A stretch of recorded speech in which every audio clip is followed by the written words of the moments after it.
એ chairman આ પાણીનું bill કેમ વધારે આવ્યું? તમે બધાએ વાપર્યું એટલે વધારે આવ્યું. અરે મારે પાણીના યુનિટ ગયા મહિના જેટલા જ છે તો બિલ કેમ ડબલ થઈ ગયું? અરે કાકા, સોસાયટીનું લાઇટ બિલ છે ને દર વખતે 30,000 આવે છે, આ વખતે 50,000 આવ્યું. એટલે પાણીના 1 યુનિટનો ભાવ જે આપણે 5 રૂપિયા ઉઘરાઈ છે એની જગ્યાએ આ વખતે 10 રૂપિયા ઉઘરાઈ દીધો. હું કઈ મારા ખીચામાંથી તો ના નાખું ને. આ પણ સોસાયટીનું લાઇટ બિલ કેમ 50 આવ્યું નોળિયા? તમે બધા હું તમારા ઘરના કનેક્શન છોડી દીધા છો? અરે ઓ કાકા, પાણીનો ટાંકો છે ને પેલા 2 વાર ચડાવતા, અત્યારે છેલ્લા 1-2 મહિનાથી રોજ 3-3 વાર ચડાવવો પડે છે. મોટર ચાલુ જ રહી છે તો બિલ વધારે નું આવે? તો પાણીનો વપરાશ કેમ વધી ગયો એમ કહું છું. અરે કાકા, તમને નો ખબર હોય, અત્યારે નાના છોકરાઓને ને બાયુને ઝાડા થઈ ગયા છે. પેલા 2 વાર જતા હતા, અત્યારે 10 વાર જાય છે તો પાણી એટલો વપરાશ નો થાય? છોકરાને બહાર રખડીને ઝાડા ઉલટી થઈ ગયા, બાયુને બહારની પકોડી ખાઈને ઝાડા ઉલટી થઈ ગયા, તો એ બધાની ભૂલના કારણે 10 રૂપિયા યુનિટ હું કેમ ભરું? એટલે મને થઈ ગયા છે ઝાડા. લ્યો, શું કરવાનું મારે? અરે તો તું બૂચ મારીને રાખ નોળિયા.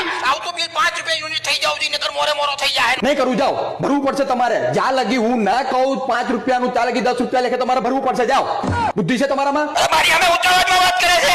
અરે ચેરમેન છો તું, મારો બાપ નથી કે ઉચ્ચ અવાજમાં મારી એને વાત કરશો. તું બોલે તારું બુદ્ધ તો હું જ મારે. અરે જાડા હું તારા પાતળાઈ બન નાખું તો એવું લાખો હરિપુરા વાળો નહીં બોલે.